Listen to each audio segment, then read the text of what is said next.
When I arrived here, I saw people the same age as my son. I was proud of them, including my son. I keep smiling even when I miss him or I feel sad, but my heart is burning. Older women are not considered the most revolutionary section of any population. In Myanmar, many might quietly support the resistance activities of their children. But Doh Athan has heard from two mothers who've gone even further to support their children and the cause. Hello and welcome to Doh Athan, a weekly podcast about human rights stories from Myanmar. It's brought to you by Fondation Hirondelle. This episode is produced by a freelance journalist. Names and voices may have been changed to protect contributors.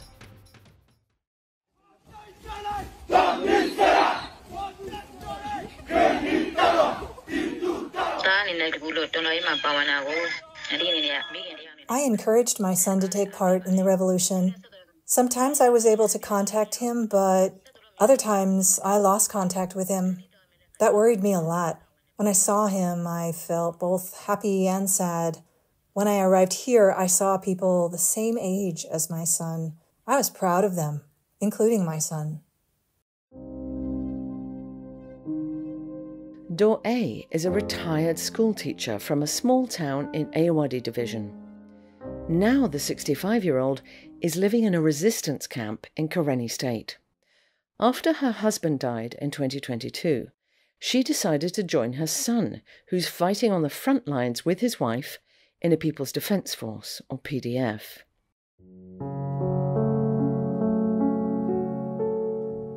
From a quiet and comfortable life in a small town in Ayeyarwady, she's now cooking and cleaning in basic conditions at a military camp. She's had to get used to the regular sounds of heavy artillery and the threats of military air attacks.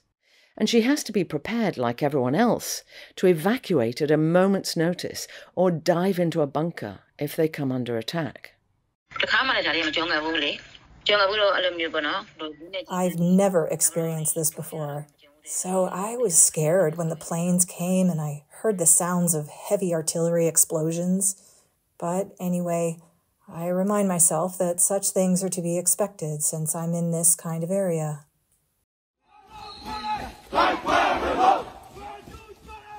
Go Pyo is Daw Aye's only child.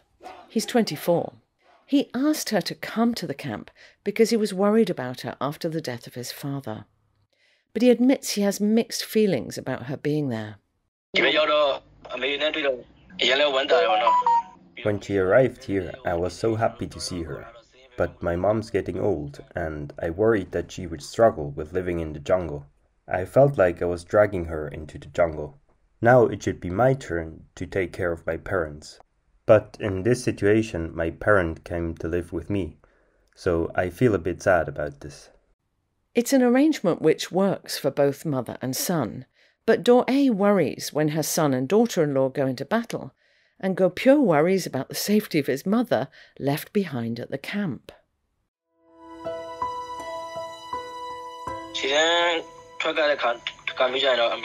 When I'm about to go to the front line, I worry about her health.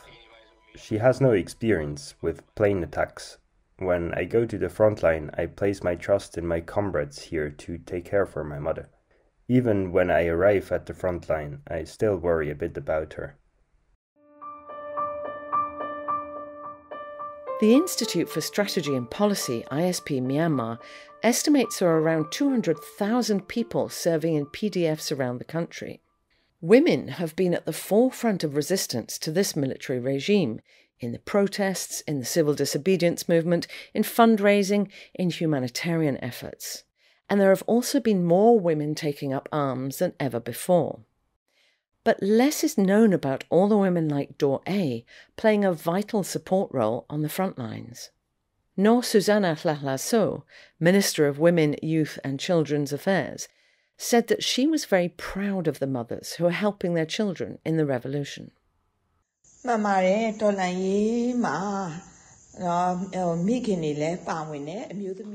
It's true. Mothers are also taking part in the revolution, women as well. Mostly, mothers are involved in logistics, maintenance chores and cooking. We're very proud of such sacrifices. We're very proud of them participating with mother spirit to help the revolution succeed.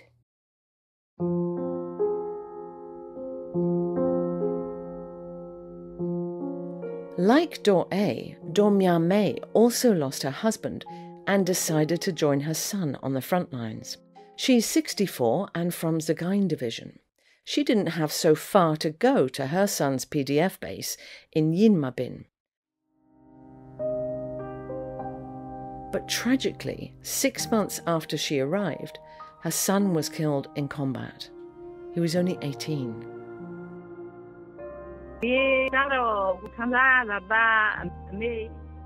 I feel sad, of course.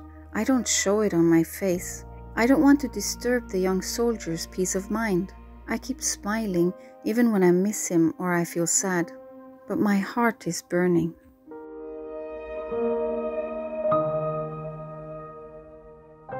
But a year and a half since her son's death, Daw Mya May is still there, still supporting the soldiers of Yin Ma Bin Battalion 28. She has a daughter back in her hometown, but Daw Mya May has come to think of these resistance soldiers also as her own children, and the feeling is mutual. The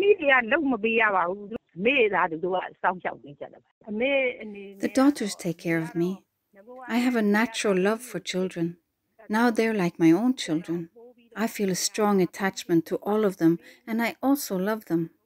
When they don't return, I cannot sleep. I worry about them. I pray for the best for them.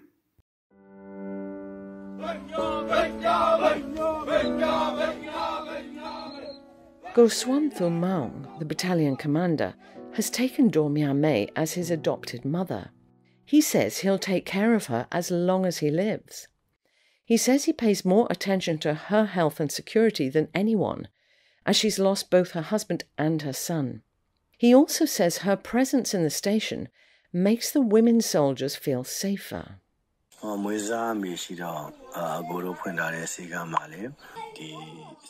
She has become the main person the women rely on as an elder. She accompanies them to the hospital or clinic. She wakes up at 5 a.m. along with the women soldiers to prepare breakfast for us. Even if it rains, she will cook. The kitchen has no roof. Before I've washed my face, she'll have prepared the breakfast table. When I feel sick, she takes care of me and makes me food. Before the military coup, neither Daw Aye nor Daw Mya May can have imagined that their lives would take this turn. Both women have left their homes and put themselves in positions of great danger to support the resistance cause. And this in their mid-60s, when most women would expect a calmer, more reflective time of life.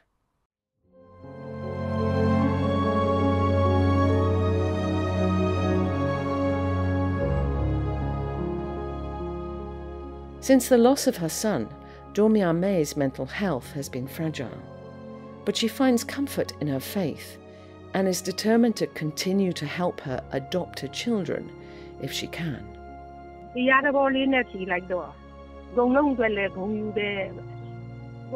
I find solace in Dharma. I'm proud of all my sons. I love every revolutionary who's taking part in the resistance, as if they were my own children. I'm proud of all of them.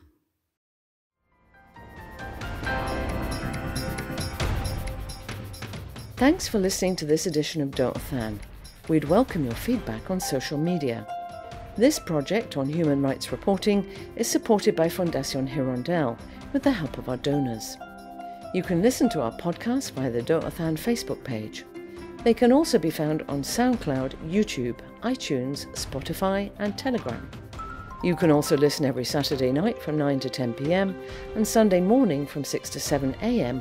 on Voice of America Radio. Please tune in again next week.